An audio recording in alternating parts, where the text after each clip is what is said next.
Maurício, e eu gostaria de apresentar um caso concreto Sim. e pedir, não que você comentasse esse caso, né, te falta um subsídio, né, para se pronunciar acerca, mas eu gostaria de ouvi-lo, né, sobre, e de maneira até pragmática, né, com base nas experiências, né, que foram vivenciadas pelo núcleo que você dirige, né, sobre o que fazer, né? Quais os principais, os passos iniciais, o que precisa ser feito, quais as opções a serem tomadas em relação a o caso do auditório do Centro de Educação da Universidade Federal de Pernambuco, que recebe o nome de um ex-professor da universidade chamado Carlos Marcial, é esse o nome do auditório, que foi em 1964, no imediato pós-golpe de 31 de março, 1º de abril, nomeado interventor no movimento de cultura popular do Recife, que era constituído por figuras como Paulo Freire, Abelardo da Hora, Ariano Suassuna, Luiz Mendonça, Emílio Borba Filho, entre tantos outros. Né? E isso foi resgatado por um professor do próprio Centro de Educação, chamado Evson Malaquias, né? E se forma um movimento que foi, né, sofreu muito com as interrupções, como tudo aquilo que aconteceu no período da pandemia, né, mas que retorna agora.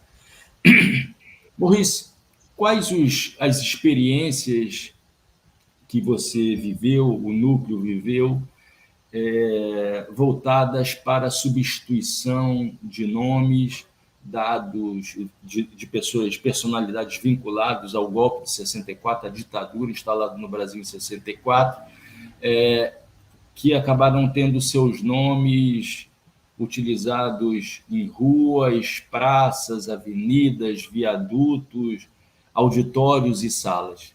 Por favor, Maurício. Sim.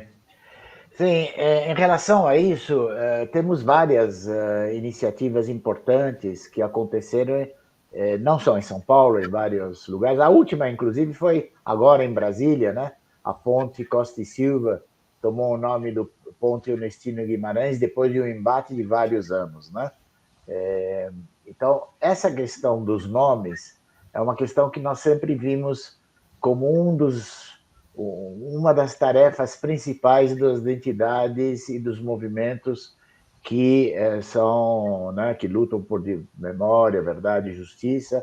E a nosso desejo, né, é sempre que tenhamos nas cidades do Brasil o que se tem na Europa, né? Nomes de rua de lutadores, placas de rua onde diz aqui morou fulano, aqui foi preso fulano, aqui foi assassinado pela repressão, como tem em Paris, como tem em Berlim, como tem em Buenos Aires. Eu vivi 7 anos na cidade de Buenos Aires, e na cidade de Buenos Aires você anda na rua e de vez em quando você vê no chão uma placa, né, de cobre dizendo aqui nesse lugar houve essa operação da militar contra o grupo. Tal. Bom, então os nomes são parte vamos dizer, do que fazer urbano nas cidades, da conformação urbana da cidade. Em São Paulo tivemos uma experiência muito interessante que nós chamamos Ruas da Vergonha. Né? Então, aí tivemos no ano de 2014, acho que foi quando foi os 50 anos do golpe de Estado. Em 2014, nós fizemos um movimento chamado Ruas da Vergonha e identificamos algumas ruas que estavam, a Rua Sérgio Paranhos Fleury, a Rua Henning Boyle, enfim, várias ruas e várias praças. E, na época, nós tínhamos como prefeito o Fernando Haddad, né? Então, né? Fomos a ele e dissemos que íamos lançar esse movimento com um abaixo-assinado e com uma cobertura midiática que tivemos a sorte de encontrar uma agência de publicidade muito famosa, muito grande, mas que você sabe que é um detalhe mas a agência de publicidade vive claro, de remuneração dos seus anunciantes, dos seus clientes, mas vive também de prêmios. Na publicidade é muito importante quais os prêmios que você recebe, te dá mais cartaz, né? Então, essa agência de publicidade era uma agência que tinha clientes importantíssimos, muito rica a agência, mas que não tinha nenhum prêmio no que fazer social, entendeu? Não tinha nenhum prêmio de atividades políticas e sociais no meio onde vivia. Então, eles gostaram da ideia e nos ajudaram a montar uma campanha que chamaram Rua da Vergonha, que foi filmada, ganhou o primeiro prêmio, foi isso que eles queriam, no Festival de Cinema Ibero-Americano de Propaganda. E com isso, o que eles fizeram? Nós e eles, né? Eles nos ajudaram e filmaram tudo isso. No dia 31 de março de 2014, nós pegamos umas placas, fizemos umas placas com o nome Adolf Hitler, Jorge Videla, Pinochet, assim, ditadores, e fomos, e no mesmo lugar onde estava a placa Sérgio Fleury, pusemos a placa em cima dela, Pinochet. E aí entrevistamos as pessoas, eles entrevistaram, né, junto conosco, na rua, e perguntamos, o que você acha de morar na rua Pinochet? Você sabe quem foi o Pinochet? Não, mas eu não moro na rua Pinochet, eu moro na rua Fleury. Mas você sabe que Fleury e o Pinochet são iguais porque fizeram isso? Então foi um choque de realidade para as pessoas. E ao mesmo tempo lançamos um abaixo-assinado pela transformação, pela mudança do nome, e esse abaixo-assinado teve mais de 4.000 assinaturas. A ideia era entregar isso à prefeitura, para que a prefeitura, com esse abaixo-assinado, tivesse o respaldo social. Tentaram fazer isso. Infelizmente, conseguiram mudar o nome de praças e viadutos. Então, nós tínhamos um viaduto chamado Milton Tavares, que foi um general e tal, mudou o nome para Terezinha Zerbini, né, que é justamente o chamado Minhocão em São Paulo, que é esse elevado Costa e Silva, mudou o nome, hoje é o elevado João Goulart. Né? Agora, é muito difícil mudar o nome de uma rua. É fácil mudar o nome de um auditório, de uma praça, de uma ponte. Por quê? Porque não tem moradores. O que nós descobrimos é que você mudar o nome da sua rua envolve trâmites burocráticos muito grandes para quem mora lá, porque você tem o seu contrato, você comprou a casa na rua Fleury, se você mudou o nome da rua, você tem que mudar o seu contrato. Quando você for vender a sua casa, não pode aparecer mais Fleury, tem que aparecer outro nome. Então, exige a mudança no cartório, isso exige recurso, tem que pagar para isso. Então, na época, com o Fernando Haddad, a gente tinha tentado fazer passar uma lei que isentasse de emolumentos, de pagos, essas trocas. Infelizmente, o Haddad foi embora, né? Terminou o mandato, não conseguiu. O que ele conseguiu fazer foi mudar o nome justamente desses pontes, do elevado Costa e Silva e do viaduto, mas não conseguiu convencer a Câmara a fazer uma lei que pudesse permitisse o não pagamento de taxas e emolumentos para mudar o nome de todo. É uma rua, sabe? É uma rua grande, tem vários moradores, então se torna mais difícil. Então, a mudança de nome de rua é difícil. Mais fácil é mudar uma praça que não tem moradores. Então, é uma decisão da prefeitura. Se é mais bem, fácil Maurice, mudar sim. se bem, Maurice, que uma das ruas mais famosas de Ipanema, né, que era a Rua Montenegro, se transformou em Rua Vinícius de Moraes, né? Exato, E exato. não houve nenhum grande movimento de contestação dos moradores em relação a essa mudança, né? Então há um Você tem elemento razão. político forte E, aí. E houve uma rua aqui em São Paulo que era... Eu não me lembro mais o nome de quem estava, mas tinha um convento, uma espécie de uma escola de freiras e tal. Era a única, era uma rua pequena. E eles concordaram em mudar o nome da rua, só que nós queríamos que mudasse o nome da rua para Frei Tito de Alencar, porque era religioso. E as freiras não quiseram mudar para esse nome, mas mudaram para o nome de uma freira, enfim, de uma pessoa que já tinha morrido. Então mudou o nome, mas não o nome que nós queríamos. O que eu acho com tudo isso, na verdade, é justamente a luta permanente, né?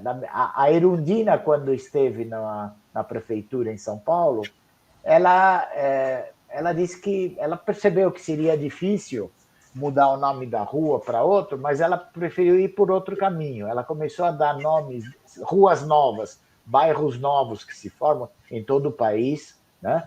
Então ela resolveu dar o nome de militantes mortos pela ditadura a essas ruas. Então nós temos, claro, não é no centro de São Paulo, porque, né, é na periferia, nos lugares mais longe, mais novos da cidade, onde você encontra a Rua Carlos Marighella, a Rua Joaquim Ferreira, a Rua Eduardo Leite. Isso sim conseguimos, mas são ruas, claro, não são conhecidas, porque ficam longe da cidade, né? Mas a gente continua nessa luta. Agora temos vários vereadores novos em São Paulo que se elegeram nessa eleição, jovens, que prometeram que iam tentar reviver esse projeto de lei para mudar o nome, para isentar de taxas e tal. Vamos ver, né? É uma luta permanente. Maurice, como é que você responderia aquelas que afirmam, né, que essa não é uma questão importante, não seria uma questão importante no momento histórico em que nós vivemos, né? De que existem causas mais importantes, motivações de luta, objetivos mais importantes do que a troca do nome de um auditório, de uma rua. Como é que você responderia a essas pessoas? Veja, eu respeitaria a opinião dele. Situadas, inclusive, digamos, no campo das esquerdas, né? Não tô Claro, pensando na extrema-direita, né? Estou pensando no campo das esquerdas. claro, existe, a gente está cansado de ouvir isso, né? Existe a luta dos povos indígenas, a luta, né, por reabilitar Paulo Freire, para não, né, para dizer um nome que você acaba de citar, que são importantes, a luta contra a homofobia. A gente respeita, quer dizer, a gente acha que também que eles têm razão em querer afirmar que essas são lutas importantes. Mas a troca de nomes, ela continua sendo vital para o não esquecimento. Você não pode homenagear uma pessoa que foi interventor de uma universidade. Você não pode homenagear porque um interventor da universidade, um militar general que esteve por trás do atentado do Rio Centro, em 1981, que quis matar centenas de pessoas através de uma bomba num show. Como é que você vai homenagear a pessoa que cometeu um ato desse? Ou queria... Entendeu? É a mesma coisa que homenagear um diretor, um chefe de um campo de concentração na Alemanha, né? Um homem responsável por experimentos genéticos na Alemanha, mutilações, mortes, né? Então, as outras lutas são importantes, claro, são talvez mais coerentes com o momento que estamos vivendo. Eu até posso achar que sim, são lutas importantes e a gente deve dar toda atenção a essas lutas. Mas não podemos, a nossa história não pode ter personagens que atentaram contra os direitos humanos, porque os direitos humanos são direitos fundamentais da pessoa humana. Quer dizer, você homenagear alguém que atentou contra esses direitos é voltar a glorificar a barbárie. Né? E o que nós queremos mostrar é que a barbárie nunca vence. Quem vence é a humanidade. E a história nos mostra que nos períodos piores, né, mataram 6 milhões de judeus e de comunistas e de ciganos e de homossexuais. No entanto, hoje, né, passou, esse período passou. Então, os mais jovens, aqueles que dizem, não, tem lutas, e geralmente são mais jovens, de esquerda, né? Tem luta. E os mais jovens, eles pensam que, né, você é historiador, na história 50 anos não é nada, 50 anos é ontem. Né? Agora, vai explicar isso para um jovem de 15, 16, 18 anos, quando ele diz, foi lá atrás. Eu tenho uma amiga professora da USP que diz que ela entra na universidade, no primeiro ano da universidade, ela fala da Revolução Francesa e da ditadura brasileira, e para os alunos dela é tudo coisa do passado, aconteceu na mesma época. A Revolução Francesa e a ditadura militar é igual.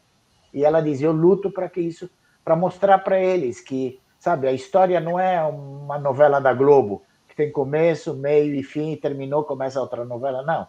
A história é altos e baixos, é momentos de ascensão, momentos de descenso, momentos de ditadura, e a gente tem que conhecer esses períodos. Você, melhor que eu, sabe isso. O problema, Maurice, o problema é que quando o passado não é analisado, não é resgatado de maneira crítica, ele insiste em não passar. Né? Exatamente. E nós vivemos nos últimos anos uma série de exemplos muito claros, muito evidentes de um passado que insiste em não passar no nosso país. Né?